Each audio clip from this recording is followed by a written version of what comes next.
إن الحمد لله نحمده ونستعينه ونستغفره ونعوذ بالله من شرور أنفسنا ومن سيئات أعمالنا من يهده الله فلا مضل له ومن يضلل فلا هادي له أشهد أن لا إله إلا الله وحده لا شريك له وأشهد أن محمدا عبده ورسوله لا نبي ولا رسول بعده أما بعد.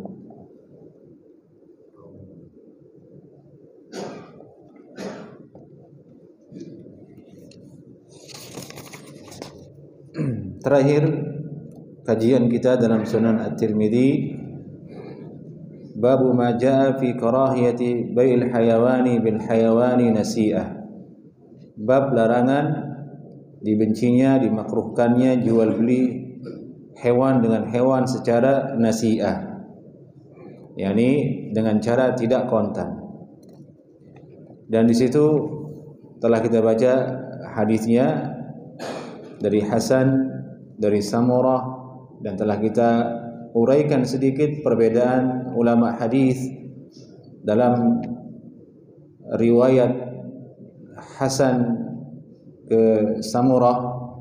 Dan malam ini kita lanjutkan ke bab berikutnya, yaitu bab ma jaa fi syira'il 'abdi bil 'abdain. Bab hadis yang datang membahas tentang membeli seorang budak dengan harga dua orang budak. Ini satu budak dibeli dengan dua budak, ditukar. Baik. Qala haddatsana Qutaibah qala akhbarana Al-Laits an Abi Zubair an Jabir qala jaa 'abdun fabaya'a an-nabiy sallallahu alaihi wasallam 'ala al-hijrah. ولا يشعر النبي صلى الله عليه وسلم أنه عبد فجاء سيده يريده فقال النبي صلى الله عليه وسلم بعنيه فاشتراه بعبدين أسودين ثم لم يبايع أحدا بعد حتى يسأله أعبد هو. قال وفي الباب عن أنس قال أبو عيسى حديث جابر حديث حسن صحيح. Hadis ini berasal dari Jabir bin Abdullah radhiyallahu taala anhuma. Beliau berkata, jaa 'abdun, datanglah seorang budak. Ini budak ini tidak dikenal oleh Nabi sallallahu alaihi wasallam statusnya sebagai seorang budak. Yang mengatakan dia budak di sini adalah Jabir radhiyallahu taala anhu. Kita ulangi, jaa 'abdun. Ini ungkapan cerita dari sahabat Nabi Jabir, datanglah seorang budak. Adapun Nabi awalnya tidak tahu kalau itu adalah seorang budak. Fabaya'an Nabi sallallahu alaihi wasallam 'ala al-hijrah. Budak ini datang ke Nabi, membaiat Nabi. Membaiat Nabi dengan mengangkat tangan ke Nabi sallallahu alaihi wasallam, berjanji untuk hijrah, ingin bersama Nabi sallallahu alaihi wasallam. Yani dia ikrarkan dirinya kepada Nabi sallallahu alaihi wasallam untuk mendengar, untuk taat ke Nabi dan ikut hijrah bersama Nabi sallallahu alaihi wasallam. Ini arti bay'an Nabi sallallahu alaihi wasallam 'ala al-hijrah. Wala yash'urun Nabi sallallahu alaihi wasallam annahu 'abdun. Nabi tidak merasa, tidak mengetahui bahwa dia seorang budak milik sahabat, milik orang lain. Kata Imam An-Nawawi, yahtamil pemiliknya adalah seorang muslim, yahtamil pemiliknya orang kafir, tapi intinya dia seorang budak. Faja'a sayyiduhu yuriduh. Singkat cerita, akhirnya budak tersebut, orang tadi, pergi hijrah bersama Nabi sallallahu alaihi wasallam. Datanglah tuannya, dia menginginkan budaknya. Tadi saya lihat si budak itu kesini, kira-kira begitu. Dia datang ke antum, datang ke baduka Nabi sallallahu alaihi wasallam. Saya butuh dia, saya mau dia. Tapi sudah kedung baiat untuk pergi hijrah. Artinya dia pergi meninggalkan tuannya kalau hijrah kan. Dan Nabi tidak tahu itu adalah seorang budak. Faqala Nabi sallallahu alaihi wasallam bi'ni, jual sajalah budak itu ke saya. Ini akhlaknya Nabi sallallahu alaihi wasallam. Yani melihat keseriusan seorang tadi ingin hijrah bersama Nabi, ingin bersama Nabi sallallahu alaihi wasallam, tidak ditahu ternyata dia adalah budak, Nabi sallallahu alaihi wasallam tidak ingin mengecewakannya. Sebenarnya bisa saja Nabi sallallahu alaihi wasallam memanggilnya, budak si fulan itu dia, panggil dia, dicari sama tuannya, enggak jadi hijrah. Karena dia milik orang, budak itu milik tuannya. Dia lebih berhak daripada Nabi sallallahu alaihi wasallam. Tapi melihat keseriusan dia ingin hijrah bersama Nabi sallallahu alaihi wasallam, Nabi membalas niat tersebut, membalas keseriusan tersebut. Bi'ni, jual saja budak itu ke saya. Fashtarahu bi'abdaini aswadain.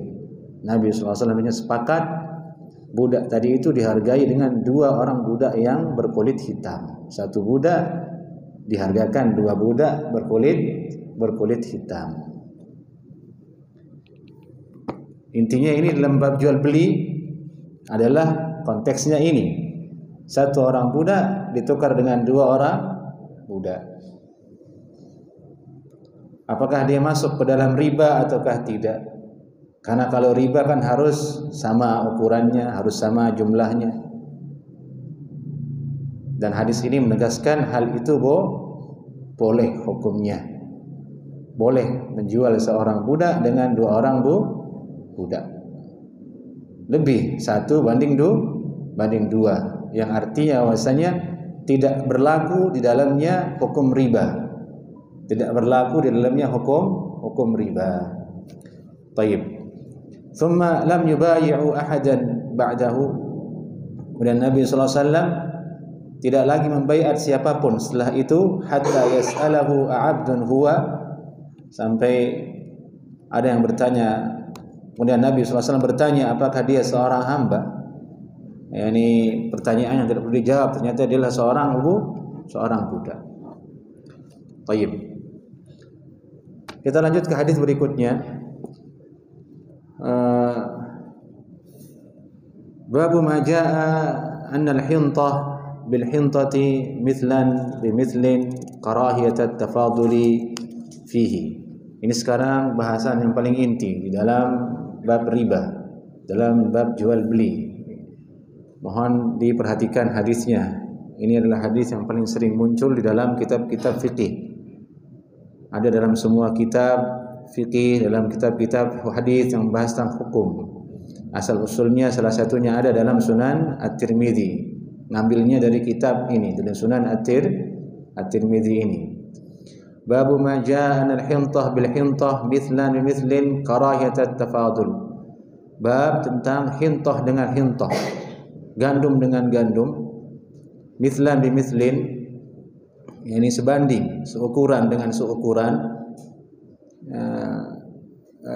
banyaknya sama. Karahiyat at-tafadul fihi, dan dibencinya lebih di dalam penukaran hintah dengan hintah tersebut.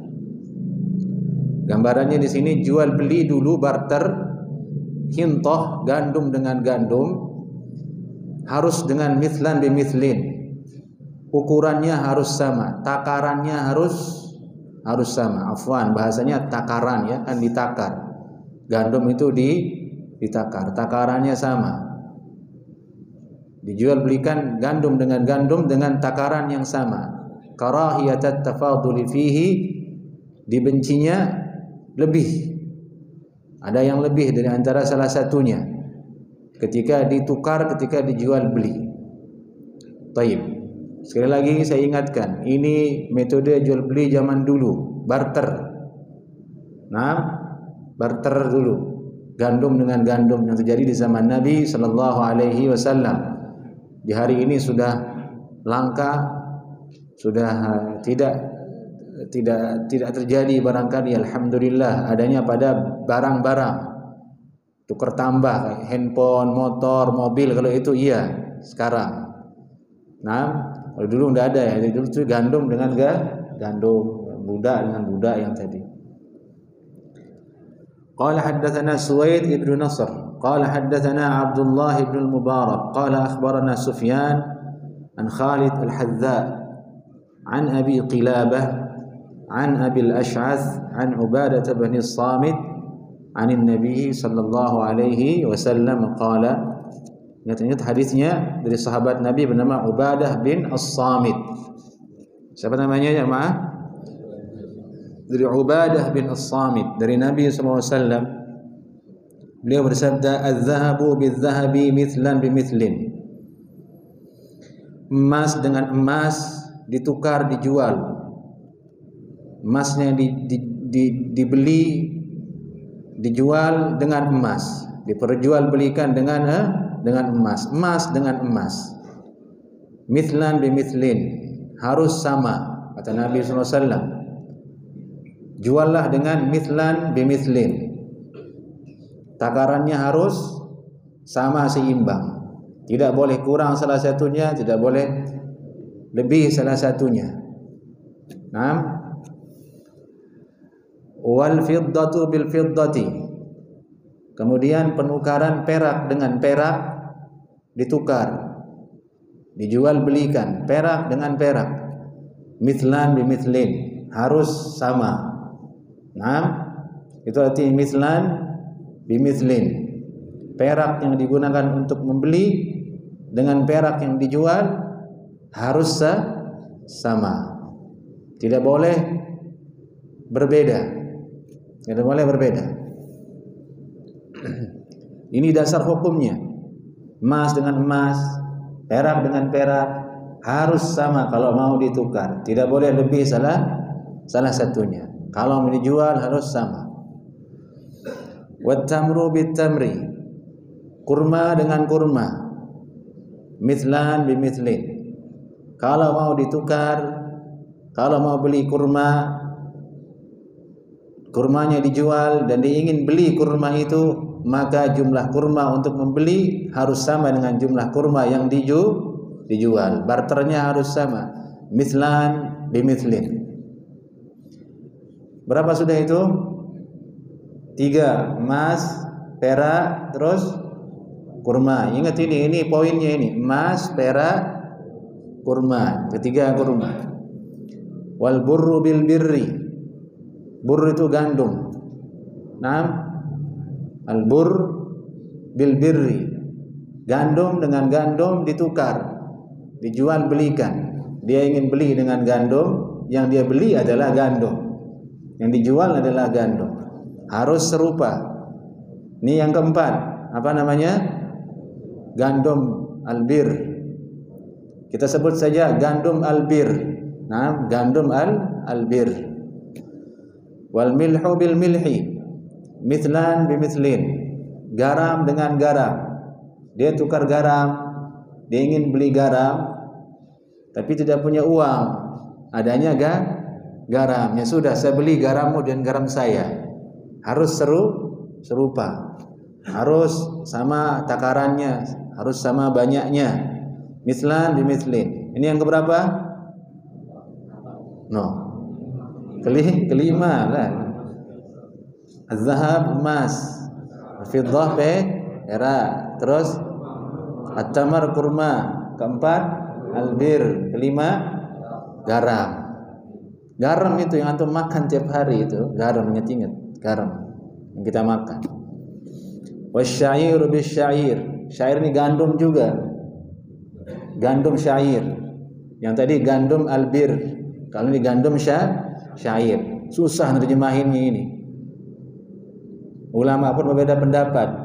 Ini albirru dengan syair ini beda atau sama? Jumhur ulama mengatakan beda. Simfani, 2 komoditi. 2 komoditi kata ulama. Berbeda. Malikiyah mengatakan, kalau tidak salah Malikiyah mengatakan 1. Bir dengan syair, gandum albir, gandum syair itu sama menurut Malikiyah. Jumhur mengatakan berbeda. Kita ambil yang jumhur, berarti jumlahnya berapa? 6.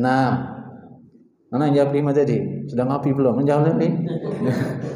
Berapa jadinya? 6. Fokus dulu sedikit jemaah. Biar ini fokus. Ini dasar. Ini dasar masalah muamalah dalam riba jual beli. Kita ulangi. Nabi bersabda, emas. Kedua apa? Perak. Ketiga kurma. Keempat kelima garam. Keenam gandum syair. Bilang gandum syair, gandum syair.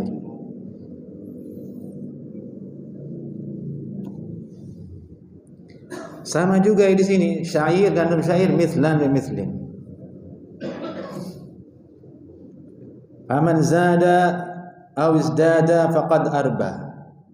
Siapa saja yang menjualnya dengan cara lebih dari 6 komoditi yang tadi itu, 6 barang yang tadi itu, dari emas sampai ke gandum syair, ketika dia menjualnya emas dengan emas tapi lebih, dia emasnya 5 gram, dia ingin beli yang 7 gram, tidak boleh, harusnya sama-sama 5. Begitu seterusnya. Gandum dia ingin jual sekilo, dia ingin beli sekilo, yang dia beli juga harus sekilo, tidak boleh beli lebih. Itu maksudnya faman zada awis dada, siapa yang menambah atau menambahkannya, faqad arba, jatuhlah dia kepada riba. Ini riba disebut dengan riba al-buyu', kemudian riba al-fadl namanya. Riba fil buyu', riba yang terjadi dalam muamalah jual beli disebut dengan riba al-fadl. Apa namanya? Riba apa? Al-fadl. Riba al-fadl. Riba al-fadl.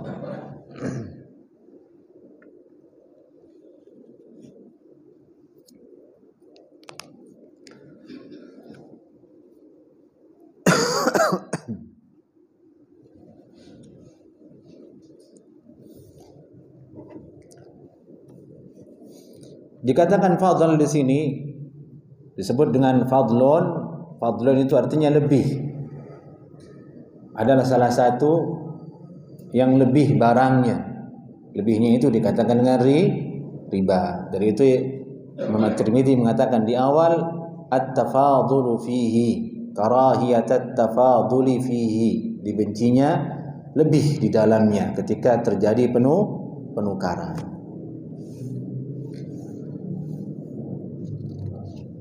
Kemudian Nabi bersabda, bi'u az-zahab bil fiddah kaifa syi'tum yadan biyadin. Silakan jual emas dengan perak, kaifa syi'tum, terserah bagaimana caramu. Ini penjelasan tentang kalau jenis barang yang dijual itu adalah lintas komoditi, lintas barang. Nah, kalau tadi satu rel dia emas dengan emas sama kan gitu.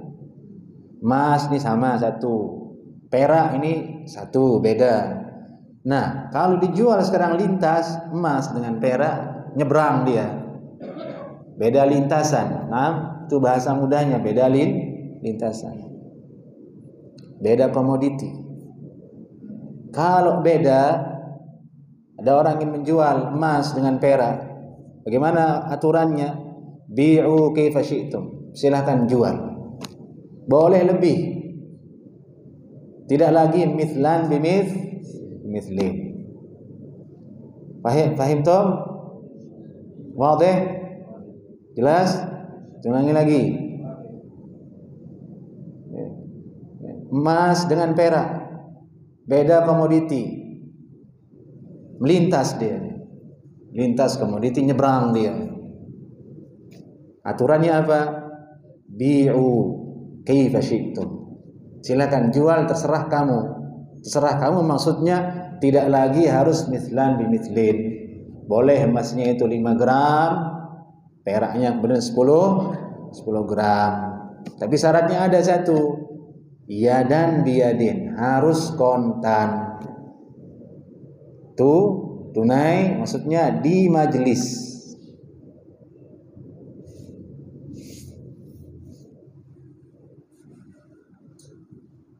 Wabi'u al-burri bit-tamri, silakan jual gandum dengan kurma.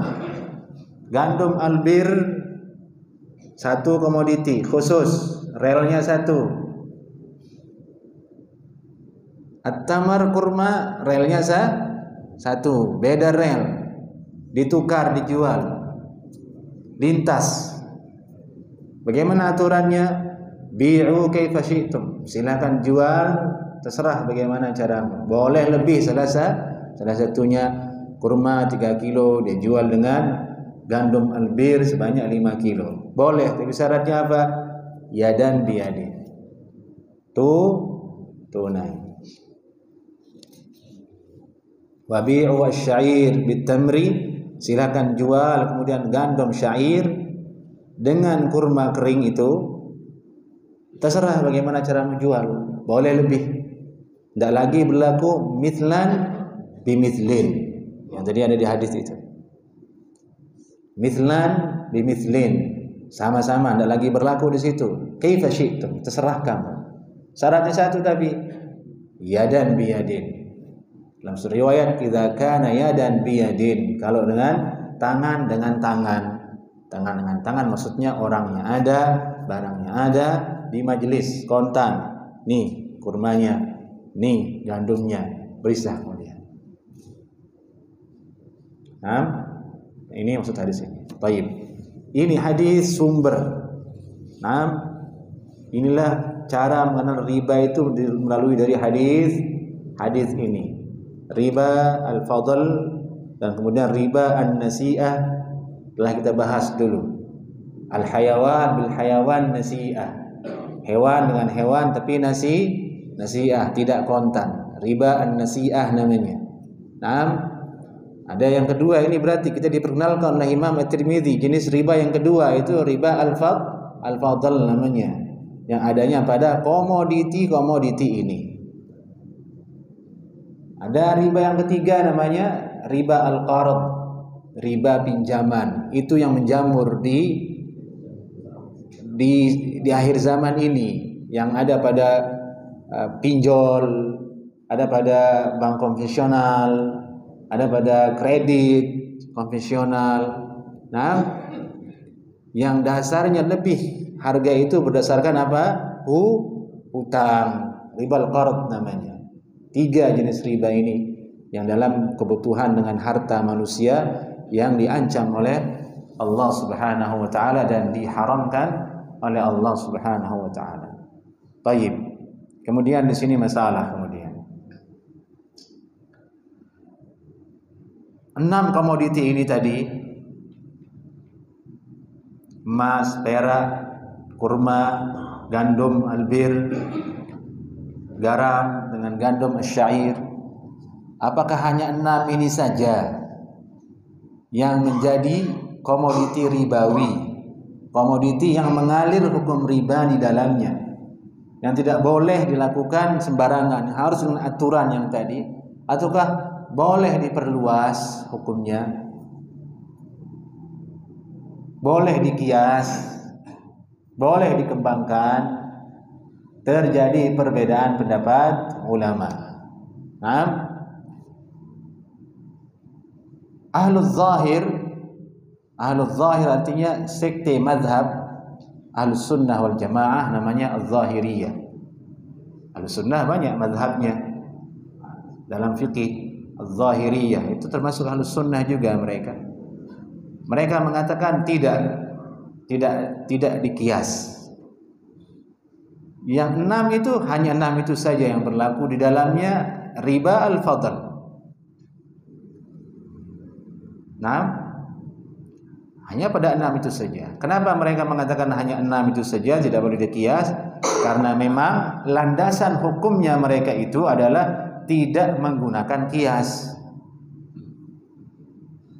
Az-Zahiriyah itu tidak mau menggunakan metode qiyas untuk menghasilkan hukum dalam syariat. Paham toh? Nah, qiyas itu alat. Kira-kira begitu. Metode untuk menghasilkan hukum. Ahlul zahir tidak mau menggunakannya. Karena tidak mau menggunakannya, akhirnya mereka mengatakan cukup hanya 6 saja. Yang kedua, kemudian ulama yang semisal dengan az-zahiriyah, tapi mereka pada dasarnya itu mengakui menggunakan qiyas dalam menerapkan suatu hukum atau memunculkan suatu hukum. Mereka menggunakan qiyas, tapi dalam masalah ini secara khusus mereka sepakat dengan az-zahiriyah mengatakan tidak ada qiyas dalam masalah riba yang ini. Yang sudah itu saja. Ini penjelasan dari Syekh Shalih Al-Utsaimin rahimahullahu taala. Jadi perbedaannya antara dua kelompok ini, yang ini az-zahir dengan ahlul qiyas. Az-zahir mengatakan, ahlul zahir mengatakan tidak ada qiyas berdasarkan karena mereka tidak ingin menggunakan qiyas. Yang ini bukan karena tidak menggunakan qiyas, dia menggunakan qiyas, tapi dalam masalah ini secara khusus tidak berlaku di dalamnya. Nah, jumhur ulama kemudian di luar dua ini, jumhur ulama Syafi'iyah, Al-Hanabilah, Al-Malikiyah, Al-Hanafiyah, mereka mengatakan fihi qiyas, ada qiyas di dalamnya. Nah, maka dari itu kemudian emas itu, perak itu di hari ini berarti apa? Kan begitu. Maka apa yang serupa dengan emas dan perak berlaku di dalamnya mithlan bimithlin. Apa yang serupa dengan kurma, apa yang semisal dengan gandum albir, apa yang serupa dengan garam, apa yang serupa dengan gandum syair, berlaku padanya hukum riba al-fadl ini. Nah, untuk sekarang mengaitkan barang-barang yang tidak disebut di dalam hadis ini, mengaitkan barang-barang yang tidak disebutkan di dalam hadis ini kepada hukum yang ada di hadis ini, itu dengan apa? Dengan qiyas. Qiyas ini ada di dalamnya aturan namanya illah. Nah, apa namanya? Illah. Ada namanya illah. Ini suatu hal yang mesti ada pada emas atau pada 6 komoditi ini, sehingga Nabi menyebutkannya, yang harus ada juga pada barang-barang yang tidak disebutkan. Nah, ilahnya itu apa kira-kira? Pemersatunya apa? Misal kita ingin samakan emas dengan uang. Contoh yang paling dekat, emas disamakan dengan uang dalam hal ini. Berarti di hari ini uang masuk ke dalam kategori emas, berlaku padanya riba al-fadl. Nah, untuk apa namanya, menyamakan emas dengan uang ini apa? Pemersatunya apa? Nah, alat pemersatunya apa? Logikanya apa pemersatunya? Nah, disebut dengan illah. Disinilah terjadi pertempuran ulama. Saya bahasakan begitu. Ada yang mengatakan, oh ini ilahnya ini karena as-samaniyah, karena harga. Karena dia berharga. Emas karena dia berharga, makanya Nabi menyebutkannya. Ada yang mengatakan, oh tidak, itu karena al-wazn. Karena ditimbang. Maka berarti segala sesuatu yang ditimbang sama hukumnya dengan emas. Besi sama dengan emas. Menurut mereka yang mengatakan pemersatunya adalah sama-sama ditimbang, maka masuk ke dalamnya barang-barang yang memang secara natural dia ditimbang. Emas dengan emas berarti sama, besi dengan besi. Kenapa? Ya sama-sama ditimbang kan.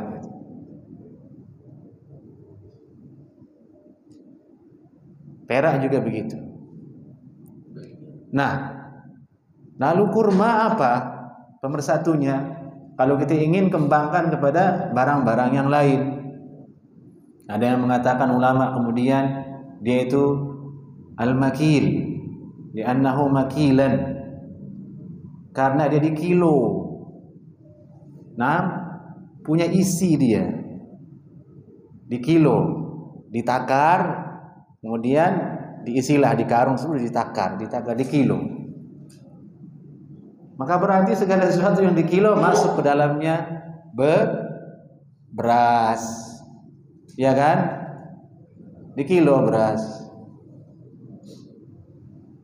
Karena boleh kemudian orang tukar beras, ini sekilo, itu sekilo, itu karena lebih bagus. Tukar sama-sama sekilo ya, tidak boleh. Kenapa tidak boleh? Masuk ke sini, Nabi bersabda kurma dengan kurma tidak boleh. Kenapa tidak boleh pada beras? Karena ada pemersatunya, sama-sama di kilo. Jelas jemaah? Ini cara ulama mendudukkan, menghasilkan hukum, dan ini masalah yang paling jelimet dalam fikih, dalam qiyas. Dari itu qiyas itu tidak diberlakukan kecuali orang-orang yang alim, kecuali darurat. Atau Imam Syafi'i qiyas itu ketika darurat. Qiyas ketika darurat, dan tidak sembarangan orang bisa untuk mengamalkannya, menggunakannya. Kalau enggak nanti salah. Kemudian ada yang mengatakan mulai dari kurma sampai gandum syair itu illahnya itu adalah al-mat'um, makanan. Makanan enggak itu? Kurma ya karena dimakan, kan begitu. Gandum karena dimakan. Garam karena dimakan. Maka berarti segala sesuatu yang dimakan itu mat'um, pada benda-benda yang tidak disebut oleh hadis ini mengalir di dalamnya hukum riba. Hati-hati menukarnya, kalau tidak jatuh kepada riba. Yang penting dia mat'um. Cabai dengan cabai dimakan enggak? Dimakan. Bawang dengan bawang harus ditukar, harus serupa. Pemersatunya ada, itu sama-sama mat'um, makil, mauzun, ats-tsamaniyah. Ada yang mengatakan emas dan perak itu ilahnya sehingga bisa dikias kepada yang lain karena memang dia adalah emas, karena dia adalah perak. Baik. Silakan azan, nanti kita lanjutkan lagi.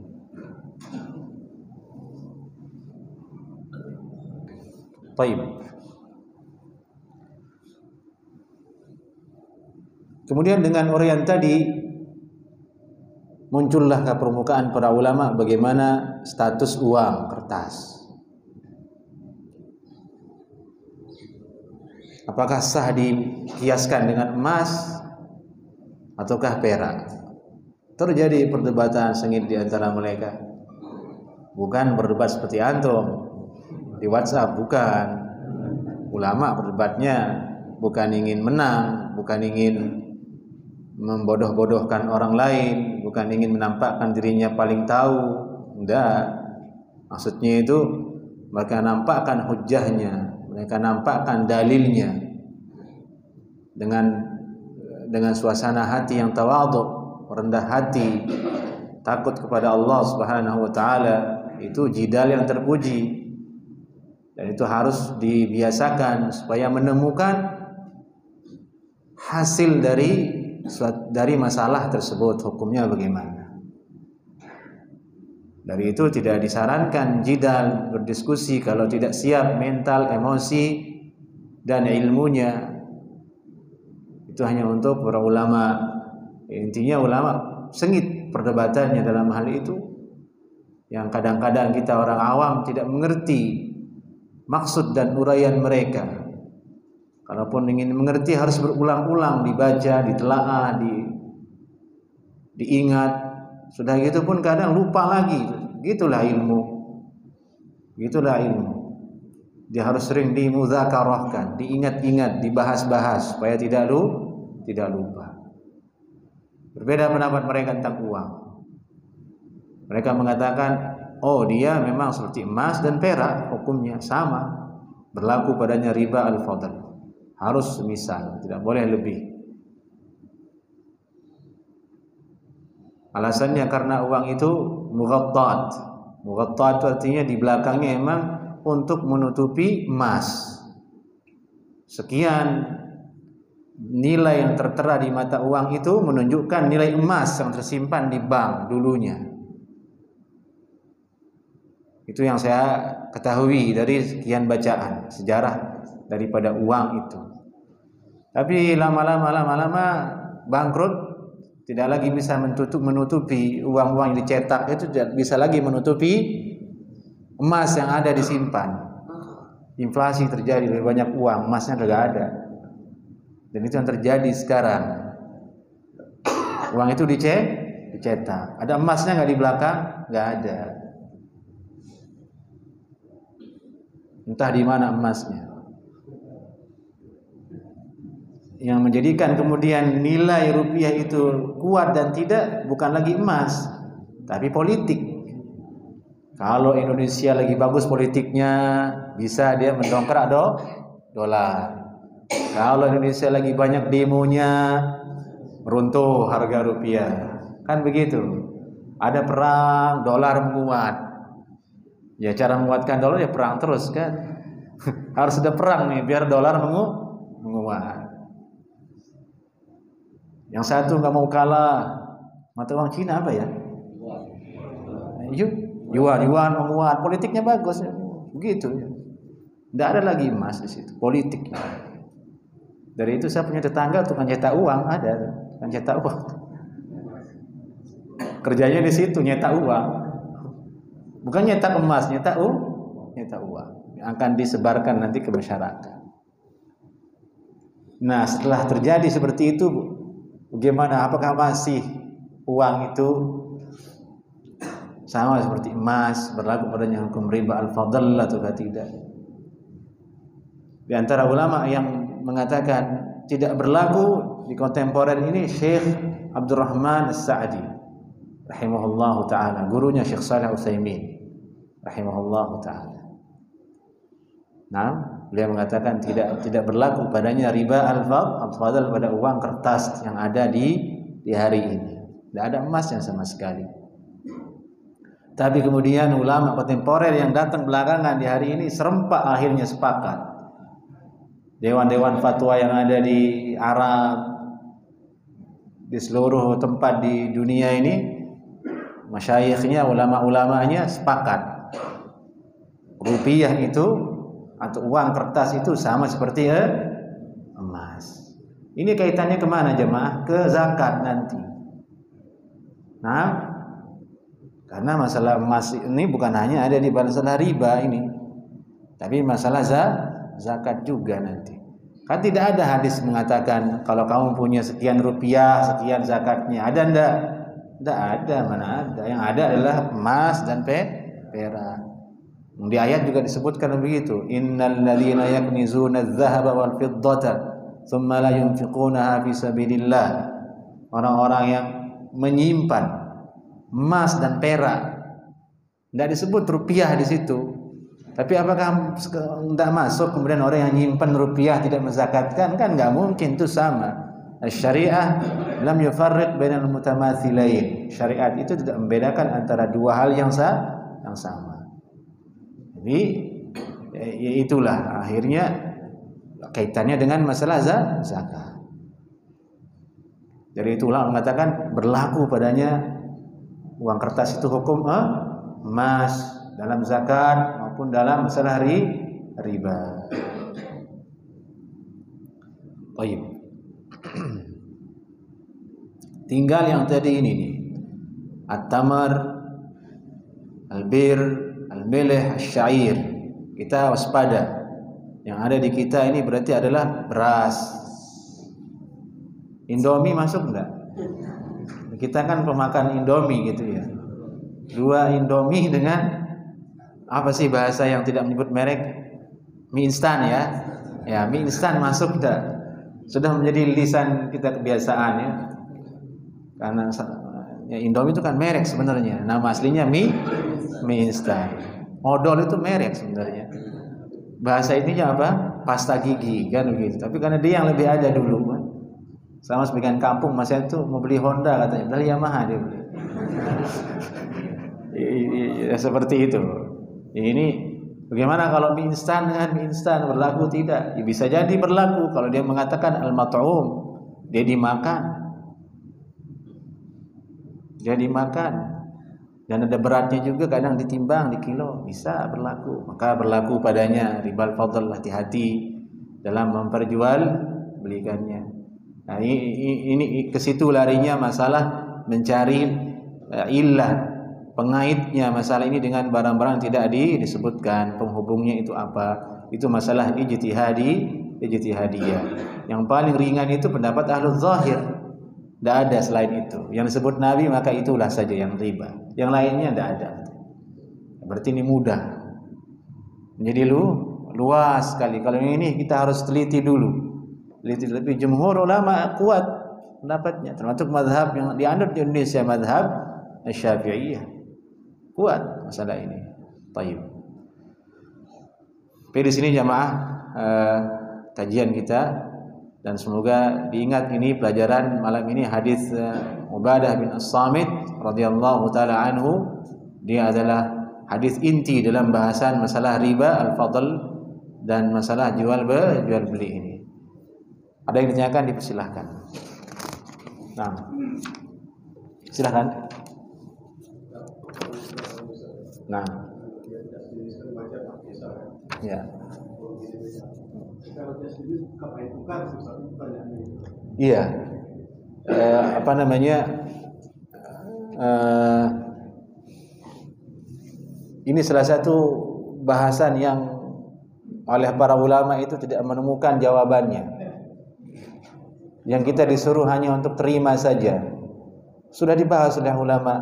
Nah, itu secara akal itu apa ininya? Kok siapa juga sih yang mau menukar sama-sama gitu kan? Nggak ada ininya begitu kan? Nggak ada ininya gitu. Tapi ulama sami'na wa ata'na, mereka begitu. Sami'na wa ata'na. Sama dengan hadis yang satu, dia ingin tukar kurma jelek dengan kurma bagus, dengan mutafadilan. Kurma jeleknya lebih banyak 2 kilo, yang itu hanya 1 kilo. Disuruh jual lagi. Jangan beli itu dengan kurmamu yang 2 kilo yang jelek itu. Jual dulu. Yang dijual dapat uang baru dibeli. Kan sama aja sebenarnya. Kenapa harus ribet begitu? Dijual dulu ke orang atau baru dijual dibeli dengan uang, kan sama aja gitu. Tapi itulah syariat. Itulah bentuk kita at-taslim. Tentu ada hikmahnya, tapi belum sampai ke sana. Apa namanya? Pengetahuan para ulama. Jika para ulama saja mengatakan wallahu a'lam, apalagi kita sami'na wa ata'na. Namun kadang hal seperti ini dijadikan senjata oleh orang-orang yang zindiq, oleh orang-orang yang tidak beragama, orang-orang yang tidak suka dengan syariat Allah, dengan syariat Islam. Dia tinggalkan agama hanya gara-gara tidak menemukan jawaban dari suatu masalah yang cocok dengan akalnya. Na'udzubillah min dzalik. Na'udzubillah min dzalik. Kalau pola beragama seperti itu yang akan dijalankan oleh manusia, maka tidak ada orang mau beragama, tidak akan sanggup, tidak akan mungkin. Karena ini masalah iman.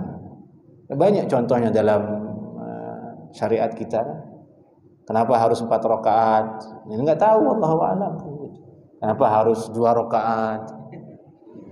Enggak tahu. Enggak ada jawabannya, hanya Allah yang tahu. Seperti itu. Makanya iman, intinya adalah iman, dan itu yang harus kita jaga. Mesti kita jaga dan harus kita bawa sampai mati nih iman ini jemaah. Nah, dialah penentu. Enggak boleh lepas. Hati-hati dengan syubhat, hati-hati dengan kerancuan-kerancuan disebarkan oleh orang tidak beriman.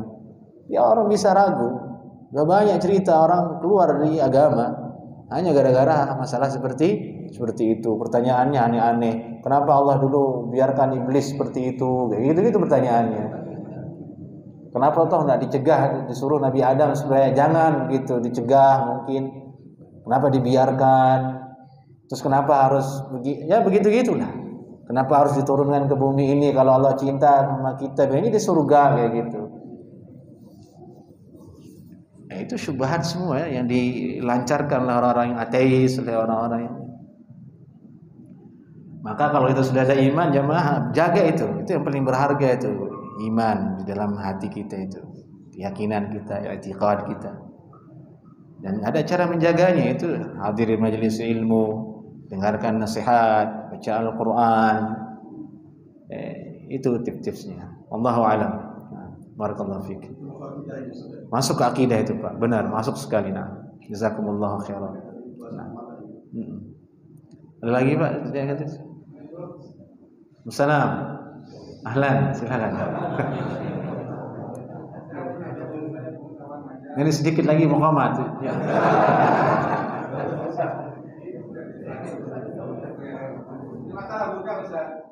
Salam budak, nah. Budak ini kan yang mana hijrah ke Muslim itu berarti tidak masuk Islam sepenuhnya untuk bisa masuk surga Allah.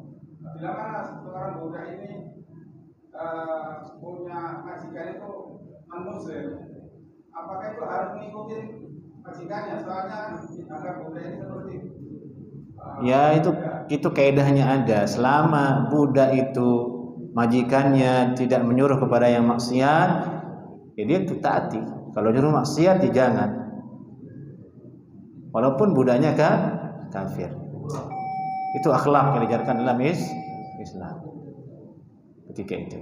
Nah, sekali lagi jawabannya seperti itu ya. Selama tidak kepada maksiat memerintahkannya, ya dia harus taat kepada majikannya. Baik. Assalamualaikum warahmatullahi wabarakatuh.